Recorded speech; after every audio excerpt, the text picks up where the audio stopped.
Well, since it's Wednesday, we might as well talk about warming up today. Now, first off, you're guilty of it. I'm guilty of it. All of us are at one point or another. Some of us are, I guess you could say, more repeat offenders than others.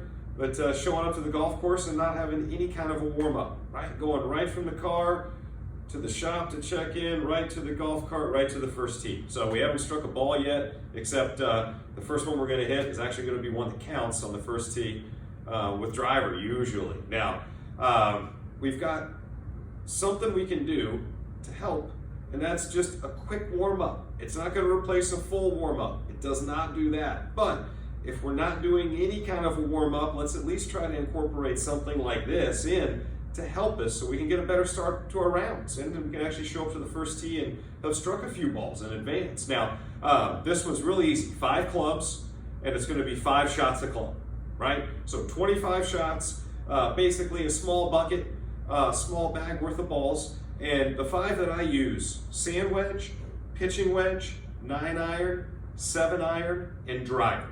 So those are the 5. You could deviate a little, but I would stick close to those. Now my first 5 with my sand wedge are always going to be little short shots, 20, 30, 40, 50-yard chips. And I may escalate up a little bit of distance as I hit each one, but it's going to look something like this pretty much in general.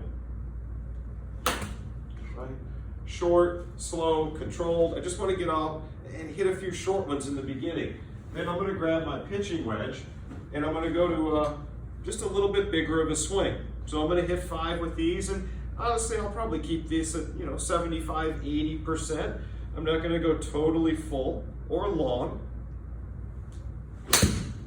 but I'll have a little bit of length to it because I want to try to get a little bit of a backswing built up. Now, once I've done the pitching wedge, I'm going to hit 5 with that.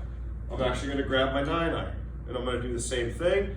Get closer to full. I may even hit these at full, depending on how I'm feeling. So as I get everything set, it's just going to be kind of a routine full swing.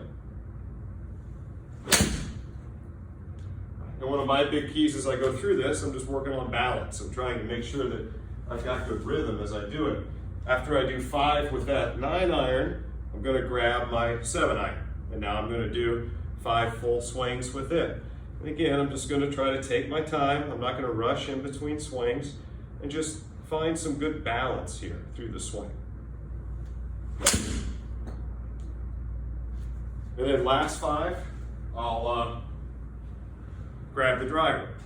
Now the driver, typically, right, it's the one we all hit off of the first tee. So I try to end with this, or if I've got a few balls left over, I may end hitting a few pitch shots. But with driver, again, for me personally, before a round, I'm not trying to change a whole lot. I'm just trying to work on what's important to me, and right now that's balance, just being balanced through the swing. And once I've worked through those, if I've got some time, I'll hit a few putts and then get off to the first tee. But no matter what it is, if you're not incorporating a warm-up, incorporate one. It'll be well worth what it pays off with in terms of better performance on the golf course. Thank you.